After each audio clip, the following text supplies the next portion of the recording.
बात पते की ब्रॉट यू बाय आरप्योर का हल्दी मसाला, मिर्च धनिया करे कमाल, सबका राजा आरप्योर मसाला। आइए बात पते की शुरुआत करते हैं उत्तर प्रदेश की खबर के साथ। 15 घंटे के बाद उत्तर प्रदेश पुलिस कांस्टेबल भर्ती परीक्षा अब शुरू होने वाली है और अगले 3 दिनों तक होने वाली इस परीक्षा के लिए माना यह जा रहा है कि सीएम योगी आदित्यनाथ और प्रशासन के लिए किसी अग्नि परीक्षा से कम नहीं है। लेकिन सीएम योगी हर चुनौती से पार पाना पहले ही जानते हैं और अब इस अग्नि परीक्षा में पास होने के लिए योगी ने फुल प्रूफ प्लान कैसे बना लिया है, सबसे पहले वो देखिए। जिसके चलते 75 जिलों के 1883 परीक्षा केंद्रों पर पुख्ता तैयारी कर ली गई है, जहां ना तो सॉल्वर गैंग घुस पाएगा और ना ही परीक्षा में कोई गड़बड़ी कर पाएगा, क्योंकि एग्जाम सेंटर पर योगी के महारथी तैनात होंगे। प्रश्न पत्रों को जो है फिलहाल नामित नोडल अधिकारियों की देखरेख में रखा गया है। इसके साथ साथ तमाम सेंटर्स पर एसटीएफ, साइबर सेल और जिला पुलिस को अलर्ट भी रखा गया है। एक तरफ एग्जाम सेंटर पर तैयारी पूरी है तो नजर बाहर बैठे उन पेपर लीक गैंग पर भी है और उसी का असर है कि लखनऊ में ओम कुमार को अरेस्ट किया है, जो प्रतियोगी परीक्षाओं के पेपर लीक करने के झूठे दावे पर टेलीग्राम चैनल चला रहा था और चैनल्स पर पेपर मुहैया कराने के नाम पर पैसे इकट्ठे कर रहा था। लेकिन वो योगी की वार्निंग भूल गया था कि जैसे माफिया की कमर तोड़ी गई है, नकल माफिया की कमर को भी वहाँ बैठ करके ऐसे तोड़ना है। यानी ना तो सॉल्वर गैंग को योगी छोड़ेंगे और ना ही नकल माफिया को। इसका मतलब ये हुआ कि नकल माफिया से योगी फोर्स निपट ही रही है। अब 15 घंटे के बाद जब एग्जाम होगा तो उसके लिए भी हर सेंटर पर पूरी मुस्तैदी रहने वाली है। आइए अब आपको पुलिस भर्ती परीक्षा से जुड़ी हुई हर छोटी बड़ी जो जानकारी सामने आई है वो आपके सामने रखते हैं। उत्तर प्रदेश में 8 से 10 जून तक सिपाही भर्ती परीक्षा होने जा रही है। 32,679 पदों के लिए सिपाही भर्ती परीक्षा हो रही है। इस परीक्षा में करीब 28 लाख कैंडिडेट्स हैं जो शामिल होने वाले हैं। इस एग्जाम के लिए 75 जिलों में 1173 परीक्षा केंद्र बनाए गए हैं और इन परीक्षा केंद्रों पर एसटीएफ, साइबर सेल की टीमें तैनात रहेंगी, जिससे कि जो बार बार नकल की जो समस्याएं आती हैं उनसे 2-4 अब छात्रों को ना होना पड़े, ये उत्तर प्रदेश में जरूर सुनिश्चित कर लिया गया है। मीठा या नमकीन, चाहे जैसे खाओ, 100% सूजी से बनी आरप्योर वर्मिसेली, स्वादिष्ट, सेहतमंद हर रोज। अब जो अगली खबर है वो भी उत्तर प्रदेश से ही है। उत्तर प्रदेश के संभल की बात करते हैं, जहां वर्धमान नदी को दोबारा जीवित करने का काम शुरू हो गया है। डीएम अंकित खंडेलवाल और एसपी कृष्ण कुमार बिश्नोई ने पूजा अर्चना कर और फावड़ा चलाकर इसकी शुरुआत कर दी है, जिसके बाद उत्तर प्रदेश में योगी के शक्तिमान दिन रात इस काम में अब जुट गए हैं ताकि मानसून से पहले नदी अपने पुराने दौर में लौट आए। वर्तमान नदी को दोबारा जीवित करने की डेडलाइन फिक्स हो गई है। यही कारण है कि मशीनों से खुदाई का काम शुरू हो गया है। देखिए कैसे एक साथ 8 बुलडोजर चल रहे हैं। खुदाई के बाद निकली मिट्टी को ट्रैक्टर हटा रहा है। इस मानसून सीजन से पहले नदी को हर हाल में उसके पुराने रूप में लाना है।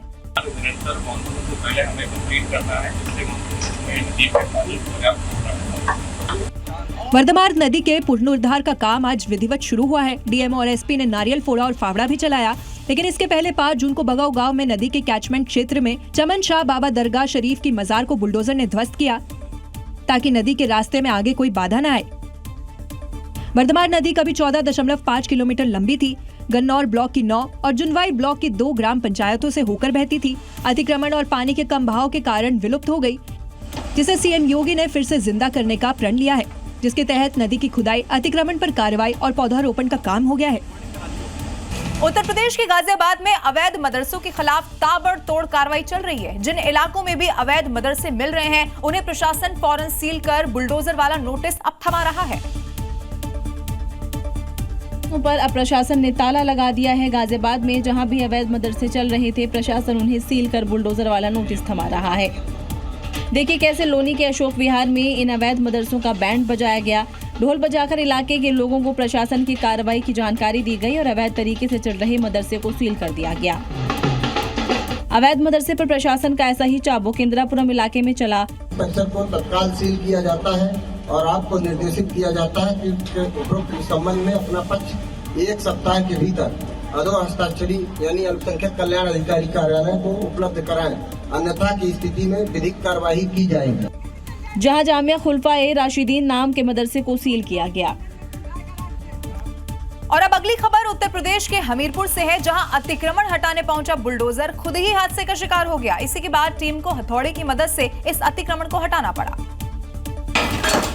क्योंकि नाले पर बने निर्माण को तोड़ने के दौरान बुलडोजर धंस गया। उसके बाहर निकलने की कोई उम्मीद नहीं दिखी तो प्रशासन की टीम ने मजदूरों के हाथ में हथौड़ा थमा दिया। इसी के बाद अवैध निर्माण पर दनादन हथौड़ा चलने लगा। अब देखिए कैसे हथौड़े की मदद से मजदूर अवैध निर्माण को तोड़ रहे हैं। कुछ ही घंटों में ही चारों ओर मलबा दिखने लगा, यानी कि जो काम बुलडोजर को करना था वो काम हथौड़ा कर रहा है और अवैध निर्माण तो बुलडोजर की तरह तोड़ ही रहा है। यहाँ लोगों ने नाले की जमीन पर कब्जा कर घर बना लिया था। नोटिस के बाद भी लोग हट नहीं रहे थे। खुद से हट जाने की मियाद जब खत्म हुई तो प्रशासन की टीम बुलडोजर लेकर पहुंच गई, लेकिन बुलडोजर फंस गया और इसके बाद भी प्रशासन ने मजदूरों का इंतजाम किया और अवैध निर्माण को ढहा दिया।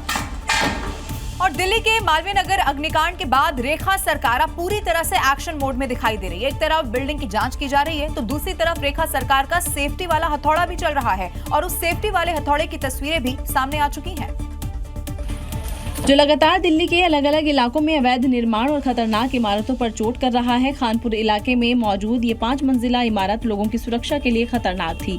ऐसे में सरकार ने हथौड़े से इसे ढाना शुरू कर दिया। ऊपर से शुरू कर ये हथौड़ा नीचे तक गुजरते हुए आएगा और बिल्डिंग मलबे में मिल जाएगी,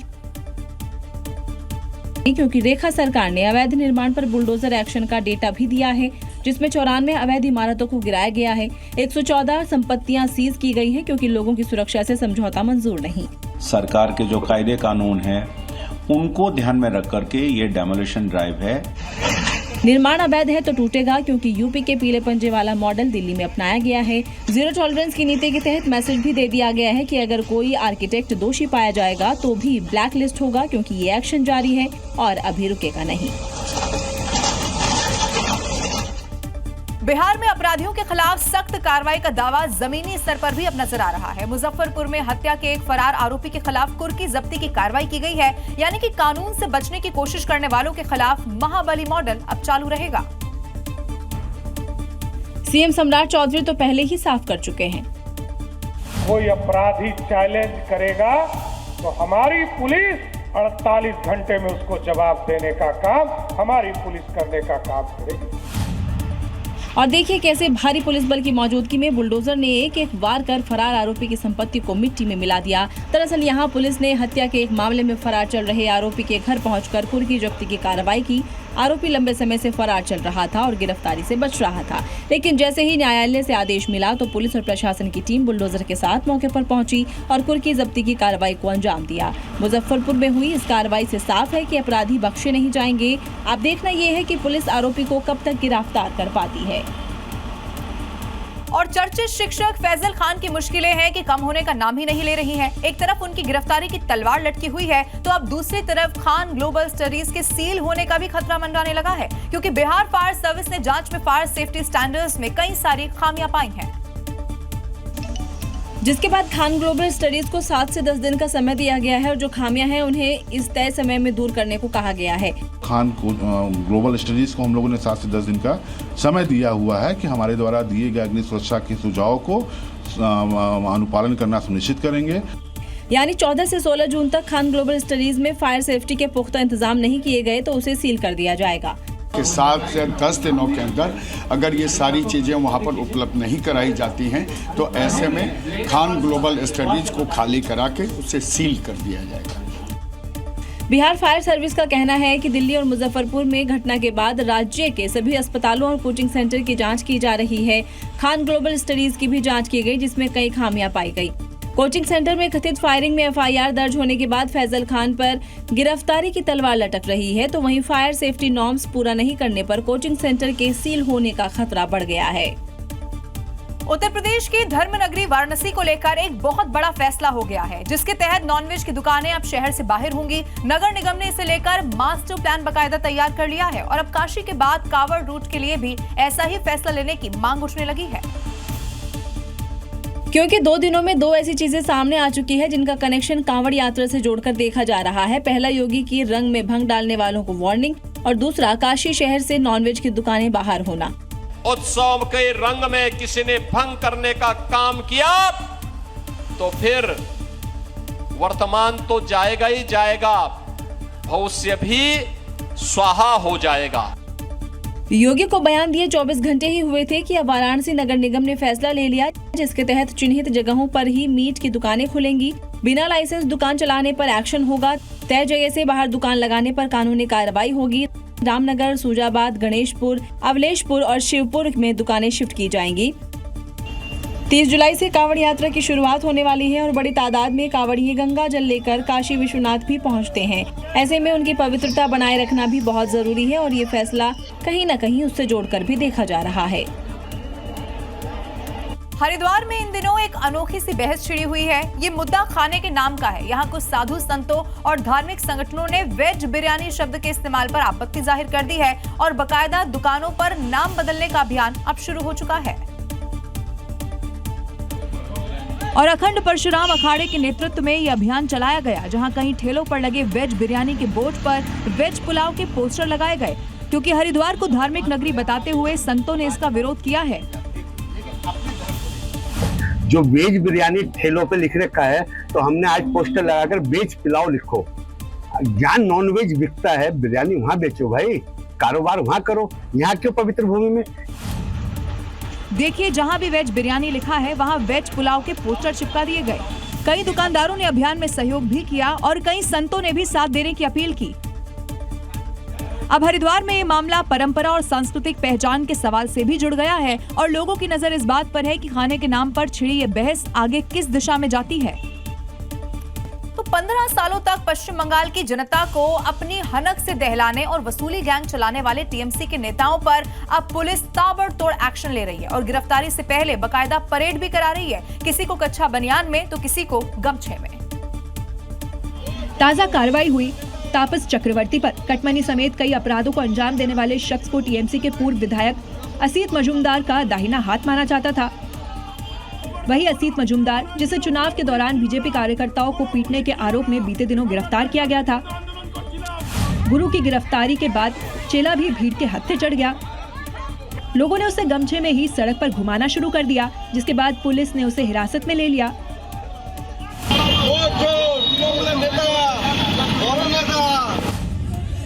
इससे पहले तक यहाँ बदमाशों की परेड कच्चे बनियान में हो रही थी, लेकिन इस बार तो इस गैंगबाज को बनियान तक पहनने का मौका नहीं दिया गया। तो ममता राज में सत्ता की धौंस दिखाकर वसूली गैंग चलाने वाले टीएमसी नेताओं पर जनता का गुस्सा तो इससे पहले आपने देख ही लिया होगा। अब पुलिस भी उनके खिलाफ पेंडिंग पड़ी हुई शिकायतों पर एक के बाद एक धड़ाधड़ कार्रवाई कर रही है। अब इसी कड़ी में पूर्व मेदिनीपुर के पार्षद पुलिस के हत्थे चढ़ गए। अतानु गिरी को जमीन धोखाधड़ी के आरोप में गिरफ्तार किया गया है, लेकिन उसकी गिरफ्तारी के वक्त स्थानीय लोग, खासतौर से महिलाओं का गुस्सा साफ बता रहा है इनके पापों की फेरिस्त कितनी लंबी होगी।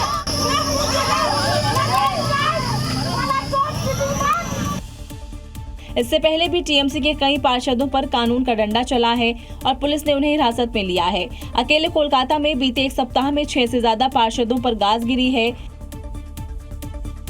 बपादित्य दास गुप्ता पर जबरन वसूली के तो सुदीप पोले को उगाही के आरोप में हिरासत में लिया गया। सचिन सिंह को रंगदारी मारपीट के लिए तो अरजीत दास ठाकुर उर्फ राणा को कारोबारियों से जबरन वसूली के लिए हिरासत में लिया गया। इन कार्रवाइयों से डर है, पार्षदों के गुर्गे भी अंडरग्राउंड हो गए हैं। एक वर्कर को तो पुलिस ने साड़ी की दुकान में साड़ियों के ढेर से नीचे से निकाला। बंगाल में इस तरह की खूब सारी तस्वीरें आ रही हैं क्योंकि टीएमसी के खिलाफ ना लोगों का गुस्सा थमता हुआ नजर आ रहा है और ना ही अंडे फेंकने का यह सिलसिला रुक रहा है। अब लोगों के गुस्से का शिकार बने हैं उत्तर 24 परगना जिले के कमरहाटी से टीएमसी विधायक मदन मित्रा, जहां लोगों ने उनके खिलाफ जबरदस्त नारेबाजी भी की है और साथ ही अंडे भी बरसा दिए। विधायक मदन मित्रा उस वक्त अपनी गाड़ी में बैठकर कहीं जा रहे थे, लेकिन रात के अंधेरे में भी वो लोगों की नजरों से बच नहीं पाए। हालांकि गाड़ी का शीशा बंद कर वो गुस्साई भीड़ से तो बच गए, लेकिन अंडों से बच नहीं पाए। लोगों ने उनकी गाड़ी पर अंडे बरसाना शुरू कर दिया। भीड़ का गुस्सा देख उनके ड्राइवर ने बहुत तेजी से गाड़ी भगाकर उन्हें लोगों के गुस्से का शिकार होने से बचा लिया। अब दूसरी तरफ मंत्री अर्जुन सिंह ने इसे पब्लिसिटी स्टंट करार दिया। उसने अपने लोगों से ही अपने गाड़ी पर अटैक कराया है ताकि उसको सिक्योरिटी मिल सके, इसीलिए। और बीजेपी को इसमें भले ही साजिश नजर आ रही हो, लेकिन लोगों के हाथों में मौजूद अंडे लगातार टीएमसी नेताओं पर बरस रहे हैं।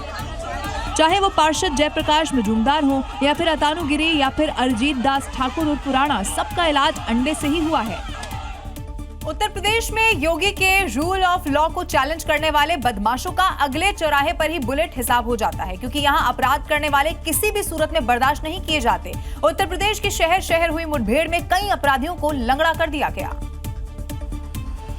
उत्तर प्रदेश में जो क्राइम का रास्ता चुनता है, कानून से खिलवाड़ करता है, उसका क्या हश्र होता है, इसकी पूरी पिक्चर एक ही रात में योगी फोर्स ने दिखा दी।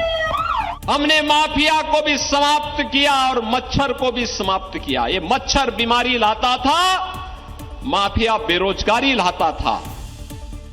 उत्तर प्रदेश के शहर शहर अपराधियों की कयामत वाली रात गुजरी। एक ही दिन में ताबड़तोड़ एनकाउंटर हो गए। सीतापुर से लेकर झांसी, हरदोई से सहारनपुर तक एक ही रात में हत्या के आरोपी, लुटेरे, गौ तस्कर, स्नेचर, चाकूबाज, गोलीबाज, सबका योगी फोर्स ने बुलेट वाला हिसाब कर दिया। क्राइम पर तगड़ा वार करते हुए योगी फोर्स ने बता दिया है कि यहाँ रूल ऑफ लॉ है। यूपी में आज के दिन पे रूल ऑफ लॉ है। यहाँ के कानून के साथ किसी को खिलवाड़ करने की छूट नहीं है। उत्तर प्रदेश में अपराधी कोई भी हो, अपराध कोई भी किया हो, अगर कानून से खिलवाड़ किया तो अगले मोड़ पर यमराज का मिलना तय है।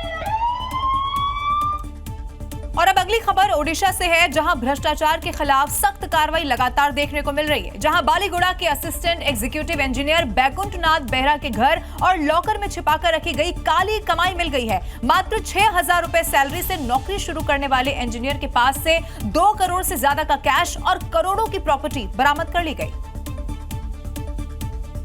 जब घूसखोर बैकुंठनाथ बेहरा के बैंक का लॉकर खोला गया तो काली कमाई बाहर निकलनी शुरू हो गई। देखिए 500-500 के नोटों की गड्डियां कैसे सजा कर रखी हुई है।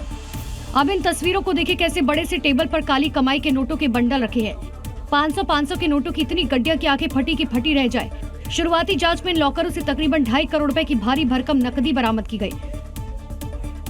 बेहरा के नाम पर भुवनेश्वर समेत दूसरे शहरों में 5 मल्टी स्टोरी इमारतें हैं। इसके अलावा 13 प्लॉट भी इसके नाम है। 1999 में जब इसने नौकरी ज्वाइन की थी तब इसकी सैलरी 6,000 रुपए थी। 27 सालों में इसने इतनी काली कमाई से करोड़ों की प्रॉपर्टी बना ली। विजिलेंस टीम अब जांच में जुटी है कि इतनी संपत्ति आखिर आई कहां से। ओडिशा में घूसखोरों के खिलाफ कार्रवाई लगातार जारी है। साल 2025 में विजिलेंस ने 205 आपराधिक मामले दर्ज किए, 220 को गिरफ्तार किया, जिसमें 53 क्लास 1 अधिकारी थे। इसके पास से 120 करोड़ से ज्यादा की संपत्ति, 153 बिल्डिंग, 714 प्लॉट और 18 किलो सोना बरामद हुआ। इधर पुणे में क्राइम ब्रांच ने एक हाई प्रोफाइल रेव पार्टी का भंडाफोड़ कर दिया। एक निजी रिजॉर्ट में प्रोजेक्ट एक्स नाम से ये रेव पार्टी चल रही थी। इसी पर क्राइम ब्रांच ने आधी रात को रेड कर दी, जिसमें 60 से 70 लड़के और लड़कियां नशे की हालत में पकड़ लिए गए। तेज म्यूजिक के साथ चमकती लाइटें, शराब की बोतलें और नशे में डूबे रईसजादे। पुणे में प्रोजेक्ट एक्स नाम से चल रही इस रेव पार्टी ने पुणे के हाई प्रोफाइल सर्किल में हलचल मचा दी है। पुणे के आलंदी मार्कल रोड पर बने एक रिजॉर्ट में पुलिस को रेव पार्टी होने की खबर मिली, जिसके बाद क्राइम ब्रांच फौरन एक्शन में आई और रिजॉर्ट में देर रात रेड की। क्राइम ब्रांच की टीम को रिजॉर्ट से भारी मात्रा में बिना लाइसेंस वाली शराब और संदिग्ध नशीले पदार्थ भी मिले हैं। वहीं पुलिस ने रिजॉर्ट से नशे की हालत में 60 से 70 लड़कियों को हिरासत में लिया है। अब पुलिस ये जांच कर रही है कि पुणे में रेव पार्टी के प्रोजेक्ट एक्स का मास्टरमाइंड कौन था, किसने ये रेव पार्टी का आयोजन किया, शराब और नशीले पदार्थ कहां से लाए गए और इसमें रिजॉर्ट मैनेजमेंट की क्या भूमिका थी।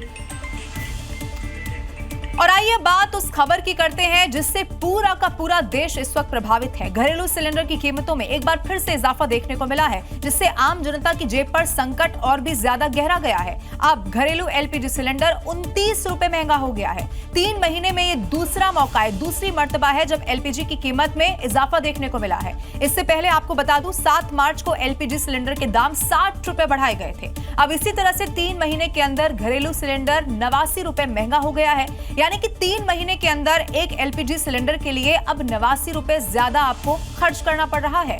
कीमत बढ़ने के बाद दिल्ली में घरेलू सिलेंडर की जो कीमत है वो 942 रुपए हो गई है। ये कोलकाता में कीमत 968 रुपए है। आपके सामने इस वक्त हम आपको दिखा रहे हैं, मुंबई में 941 रुपए 50 पैसा ये कीमत हो गई है। यहाँ चेन्नई की बात की जाएगी तो ये कीमत 957 रुपए 50 पैसे तक पहुंच गई है। पेट्रोल, डीजल और सीएनजी के बाद घरेलू गैस सिलेंडर में कीमत में बढ़ोतरी से अब आम आदमी इस वक्त बहुत ज्यादा परेशान हो चुका है।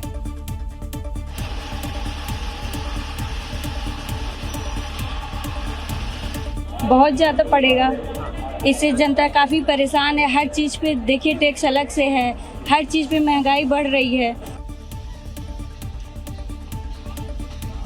महंगाई खाई जा रही है और कहाँ से कमाएंगे, बच्चे कमाएंगे, इतना महंगा सिलेंडर हो रहा है। असर पड़ता है दुकानदार होना रही तो कहाँ से लेंगे सिलेंडर, बच्चे तो पालने हैं। महंगाई पर असर ना पड़े, गरीब आदमी पे असर पड़ा है, गरीब अमीरन पर थोड़ी पड़ा है। दोहरी मार तो लेडीज़ को है ही है, क्योंकि हमारे किचन का बजट हिल गया है। हम जो मतलब कि पहले खुले दिल से काम करते थे, बजट में राशनिंग करते थे, उस पे हमारे को बहुत टाइट हो गया मामला। मेरे लिए तो बहुत परेशानी हो गई, क्योंकि सिलेंडर आए दिन महंगा होता रहता है। उत्तर प्रदेश के गोरखपुर की बात करते हैं, जहां फर्जी स्टैंप सिंडिकेट पर योगी फोर्स ने एक बहुत बड़ा एक्शन ले लिया है। फोर्स ने सिंडिकेट के 2 सदस्यों की 2 करोड़ से ज्यादा की संपत्ति को अब जब्त कर लिया है और क्लियर मैसेज दे दिया है कि जो भी खुद को तेलगी यहां समझने की कोशिश करेगा, उसे योगी आदित्यनाथ छोड़ेंगे नहीं। क्योंकि गोरखपुर का ये सिंडिकेट अब्दुल करीम तेलगी की तर्ज पर उत्तर प्रदेश में फर्जी स्टाम्प घोटाला कर रहे थे, लेकिन योगी फोर्स ने सिंडिकेट से जुड़े 2 सदस्यों की 2 करोड़ से ज्यादा की संपत्ति जब्त कर ली। दरअसल पुलिस ने 2025 को गिरोह के सरगना समेत 11 आरोपियों के खिलाफ गैंगस्टर एक्ट के तहत मामला दर्ज किया था, जिसके बाद आरोपी पर एक्शन की तैयारी हो रही थी। कुल करीब 2 करोड़ 25 लाख रुपए की संपत्ति जब्त की गई है। गैंगस्टर एक्ट के तहत शेष कार्रवाई प्रचलित है। दरअसल बिहार के सिवान से आरोपी सिंडिकेट चला रहे थे, जहां से वो फर्जी स्टैंप पेपर, डाक टिकट और सरकारी दस्तावेज तैयार कर यूपी के अलग अलग शहरों में सप्लाई करते थे। फर्जीवाड़े का खुलासा एक स्टैंप रिफंड आवेदन की जांच के दौरान हुआ था। योगी फोर्स के रडार पर अब गिरोह के दूसरे सदस्यों की संपत्ति की जांच जारी है, जल्दी उन पर एक्शन तय है। उत्तर प्रदेश के वाराणसी में एक मनचले ने लगता है यमराज को याद कर लिया है, क्योंकि उसने एक छात्रा से छेड़खानी की कोशिश की। क्योंकि जो बेटियों की सुरक्षा से खिलवाड़ करने की हिमाकत करता है, उसका इंतजार अगले चौराहे पर यमराज कर रहे होते हैं। जो भी बेटी की सुरक्षा में सेंध लगाएगा, उसका यमराज के घर के लिए टिकट कटवा देंगे। लेकिन योगी की इस वार्निंग को शोहदे ने नहीं माना और काशी की बेटी की इज्जत पर हाथ डाला, जिसका सीसीटीवी भी सामने आया है, जिसमें दिख रहा है कि वो बीच सड़क पर स्कूटी से छात्र का पीछा करता दिख रहा है और सुनसान जगह पाकर उसने अपने साथ ले जाने की कोशिश करता है।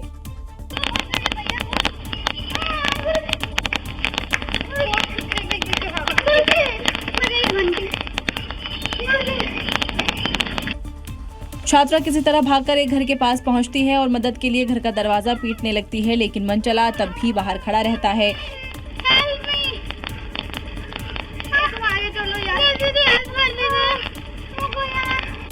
सब कुछ सीसीटीवी में कैद हो गया। मनचले की तस्वीर आ चुकी है। अब जल्द एक्शन वाली खबर आने वाली है।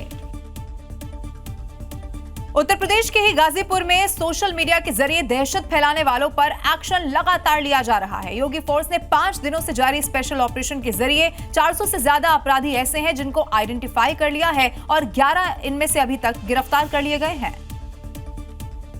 क्योंकि योगी फोर्स की रडार पर आए इन गैंग्स की उल्टी गिनती अब शुरू हो चुकी है। Katra gang, Mahakal gang, 315 gang, फरसा गैंग जैसे 49 गैंग सोशल मीडिया के जरिए खुद को बाहुबली बताने की कोशिश कर रहे हैं, लेकिन वो शायद भूल गए हैं कि ऐसे गैंग को सीधा करना पुलिस को अच्छे से आता है और इसीलिए पूरे जिले में स्पेशल ऑपरेशन चलाया जा रहा है। गैंग से जुड़े हुए बदमाशों की तलाश की जा रही है। पब्लिक प्लेस में पुलिस ने लोगों का चेकिंग अभियान भी चला रखा है ताकि इन गैंग्स पर प्रहार किया जा सके। वो भी हमको इन गैंग्स के विषय में जानकारी दे ताकि हम और इनको चिन्हीकरण कर सकें और भी कठोर कार्रवाई कर सकें। योगी सरकार का बिल्कुल साफ मैसेज है कि प्रदेश में ना अपराध होगा और ना ही अपराधी रहेंगे, क्योंकि उत्तर प्रदेश में दोनों की जगह नहीं है। उत्तर प्रदेश के हरदोई में इंसानियत को झकझोर देने वाली एक ऐसी वारदात सामने आई है जिसने पूरे के पूरे इलाके को सन्न करके रख दिया है, जिसमें पिता ने अपनी झूठी आन की वजह से बेटी को बेरहमी से पीट कर मौत के घाट उतार दिया। अब इसी के बाद सांप काटने से हुई मौत की कहानी रच दी। अपने ही हाथों अपनी बेटी को मौत के घाट उतारने वाला ये शख्स अब पुलिस की गिरफ्त में है, जिसका खुलासा तब हुआ जब मृतक शुभी की मां ने पुलिस को इसकी शिकायत की, वरना आरोपी कभी आत्महत्या तो कभी सांप काटने को मौत की वजह बता रहा था। लेकिन पुलिस ने जब कड़ाई से पूछताछ की तो उसने हॉरर किलिंग की बात कबूल कर ली। वादनी के पति द्वारा परिवार के अन्य सदस्यों के साथ मिलकर सुभी उपरोक्त के साथ मारपीट की, जिससे उसकी मृत्यु हो गई। तत्पश्चात पुलिस को सूचित किए बिना शव का अंतिम संस्कार कर दिया गया। इन शातिरों ने मौत के बाद पैरों में सुई चुभोकर सांप काटने जैसा निशान भी बना दिया था। पुलिस ने क्राइम सीन रिक्रिएट कर हत्या की जगह और शव जलाने वाली जगह पर फॉरेंसिक सबूत जुटाए तो हत्या की पूरी थ्योरी सामने आ गई। इधर सहारनपुर में पुलिस ने एक ऐसे ठग को गिरफ्तार कर लिया है जो कि दो मुंह सांप से करोड़पति बनाने का झांसा देकर लोगों से ठगी किया करता था। पुलिस ने बाकायदा आरोपी को गिरफ्तार कर उसके पास से 2 मुंहे सांप, ऑडी कार और कैश बरामद कर लिया है। पुलिस की गिरफ्त में आया ये वही ठग आस मोहम्मद है जो आशु गोयल बनकर लोगों को अपनी ठगी के जाल में फंसाता था। पुलिस ने इस ठग के पास से एक ऑडी कार और 5 लाख कैश बरामद किए हैं। पुलिस की पूछताछ में इस ठग ने बताया कि इसके पास दुर्लभ प्रजाति के 2 दुमुहा रेड सैंड बोआ सांप थे। इन 2 मुहा सांपों के बारे में कहा जाता है कि इन्हें घरों में रखने से समृद्धि आती है और काला जादू भी किया जा सकता है। इसी का फायदा उठाकर आस मोहम्मद लोगों को ठगी के जाल में फंसाता था और इन 2 मुहा सांपों की तस्करी करता था। आस मोहम्मद ने बताया कि उसने एक शख्स को 15 लाख रुपए में एक सांप बेच भी दिया था। ये ठग इतना शातिर है कि अपनी पहचान छिपाने के लिए फर्जी आधार कार्ड का इस्तेमाल करता था। पुलिस ने ये भी बताया कि वो लोगों को झूठी शान शौकत भी दिखाता था ताकि लोग इसके झांसे में फंस सके। पुलिस इसके बाकी साथियों की तलाश में जुट गई है। तो आए दिन हादसों की तस्वीरें सामने आती हैं और हादसे की सबसे बड़ी वजह तेज रफ्तार ही मानी जाती है। ये बात हर आए दिन होने वाले हादसे में साबित भी होती रही है। रफ्तार वाले इन हादसों में बाइक और कार नहीं बल्कि ट्रक भी बराबर जिम्मेदार हैं। अब ऐसी ही अलग अलग 2 तस्वीरें अब आपको दिखाते हैं।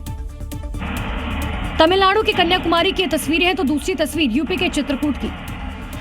हादसे की तस्वीरें बहुत खौफनाक हैं, जिसमें एक विशालकाय ट्रक हवा में उछल जाता है। सड़क पर वापस गिरने से पहले हवा में 90 डिग्री घूम जाता है। इसी दौरान एक कार ट्रक की चपेट में आने से बाल बाल बचती है। फिल्मी स्टंट जैसे दिख रहे इस हादसे का वीडियो वायरल हो रहा है। टक्कर इतनी जोरदार थी, इसे सड़क किनारे मौजूद रेलिंग बुरी तरीके से क्षतिग्रस्त हो गई। अब तमिलनाडु के कन्याकुमारी में हुए इस हादसे को देखिए। सड़क पर चलती अच्छी भली ये कार सीधा सड़क के दूसरी तरफ से आ रही बस से टकरा जाती है, जिसकी साफ वजह तेज रफ्तार में दूसरी कार को ओवरटेक करना ही नजर आया। यह संभव है ये ड्रंक और ड्राइव का मामला हो। वो तो भला हो कि बस की रफ्तार इतनी ज्यादा नहीं थी, वरना यह हादसा और भयानक होता। अब देश में पल पल बदल रहा ये जो मौसम का मिजाज है वो वैज्ञानिकों को बहुत परेशान कर रहा है, वहीं आम लोगों को दहशत में भी डाल रहा है। कहीं तेज हवा वाली आंधी चल रही है तो कहीं धूल का बवंडर उड़ रहा है जो कि अपने पीछे बर्बादी की कहानी छोड़कर आगे बढ़ रहा है। मौसम की इस बेरहमी को समझने के लिए 3 तस्वीरें काफी हैं जो केरलम के कासरगोड, राजस्थान के सीकर और ओडिशा के भुवनेश्वर से आई हैं। मानसून भले ही केरलम से आगे बढ़ चला है लेकिन केरलम में भी भयानक तबाही मचा रहा है। इसलिए देखिए कैसे तेज बारिश के बाद एक स्कूल की दीवार भरभरा कर गिर गई है। यह हादसा दोपहर के 2 बजे के बाद हुआ, तब बच्चे क्लासरूम में थे इसलिए वो बाल बाल बच गए। मौसम का खौफनाक अंदाज ओडिशा के भुवनेश्वर में दिखा, जहाँ काल बैसाखी तूफान ने जमकर कहर बरपाया। 60 से 100 किलोमीटर प्रति घंटा की स्पीड से चल रही हवाओं के सामने वाहनों के पहिए थम गए, बड़े बड़े पेड़ पौधे जमीन पर आ गिरे। राजस्थान के सीकर में भी धूल भरी आंधी ने खूब तबाही मचाई। कहीं बिजली के खंभे जमीन पर गिरे तो कहीं दीवार टूटकर सीधे कार पर जा गिरी। अचानक आए तूफान ने बाजार में भगदड़ मचा दी। मैदानी इलाकों में पड़ रही बेतहाशा गर्मी से बचने के लिए लोग पहाड़ों का रुख कर रहे हैं, लेकिन ठंडी हवाओं की तलाश में पर्यटकों को अब घंटों लंबे ट्रैफिक जाम का सामना करना पड़ रहा है। पेट्रोल पंप पर भी कई किलोमीटर की लंबी कतारें लगी हुई हैं। पहाड़ पर जाम का असर सड़कों पर तो दिखाई दे ही रहा है। जहां वाहन एक जगह घंटों दिखाई दे रहे हैं, पेट्रोल पंप भी इस जाम से अछूते नहीं रहे हैं। पहली तस्वीर मंडी कुल्लू नेशनल हाईवे की देख लीजिए, जहां पंडोह डैम से लेकर हनोगी तक सुबह ही वाहनों की लंबी लाइन लग गई और राहत की तलाश में ठंडी वादियों तक पहुंचने का सफर अब लोगों के लिए बड़ी परीक्षा बन गया। उधर मनाली और शिमला में भी कुछ ऐसा ही मंजर दिखाई दिया। मनाली में एक तरफ वाहनों की लंबी कतारें हैं तो दूसरी तरफ रेंगते हुए वाहन हैं और शिमला में तो सैलानियों का सैलाब है, लेकिन ट्रैफिक ने इनकी मुसीबत बढ़ा रखी है, जहां तो 3 घंटे का सफर अब 6 से 8 घंटे में पूरा हो रहा है। देहरादून मसूरी हाईवे पर तो रोड साइड ही पार्किंग का एरिया बन गया और पर्यटकों के इस सैलाब का असर पेट्रोल पंप पर भी पड़ रहा है। देखिए किस तरह पेट्रोल पंप पर भी खचाखच भीड़ है। इसलिए फिलहाल पर्यटकों को सलाह है कि यात्रा से पहले ट्रैफिक की जानकारी जरूर लें ताकि छुट्टियों का मजा जाम में न फंस जाए।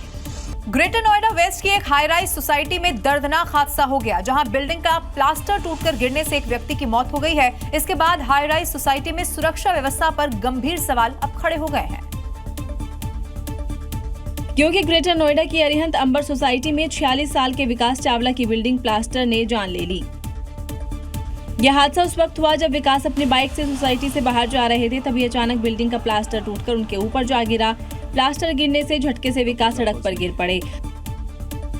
हादसे में उनके सिर में चोट आई, उन्हें तुरंत अस्पताल ले जाया गया, लेकिन डॉक्टरों ने मृत घोषित कर दिया। घटना के बाद सोसाइटी में दहशत का माहौल है। उधर एओए का कहना है कि पहले भी कई बार सुरक्षा ऑडिट की मांग की जा चुकी है, क्योंकि इसके पीछे घटिया निर्माण सामग्री, खराब गुणवत्ता वाले उत्पाद, पानी का रिसाव और सीलन, तापमान में बदलाव, स्ट्रक्चरल ऑडिट की कमी, बिना परमिशन कंप्लीशन सर्टिफिकेट, बिल्डरों की लापरवाही और इमारतों का खराब रखरखाव है। इसलिए ऐसी इमारतों की सुरक्षा की जांच होनी चाहिए ताकि भविष्य में कोई और परिवार अपना सदस्य न खोए। तो ये थी खबरें 7 बजे की। कल फिर होगी बात पते की। मुझे दीजिए इजाजत। नमस्कार। थोड़े में ज्यादा स्वाद, यही तो है इसकी खास बात। वाओ मम्मा, क्या स्वाद है। अरे मेरे राजा, राजा आरप्योर मसाला।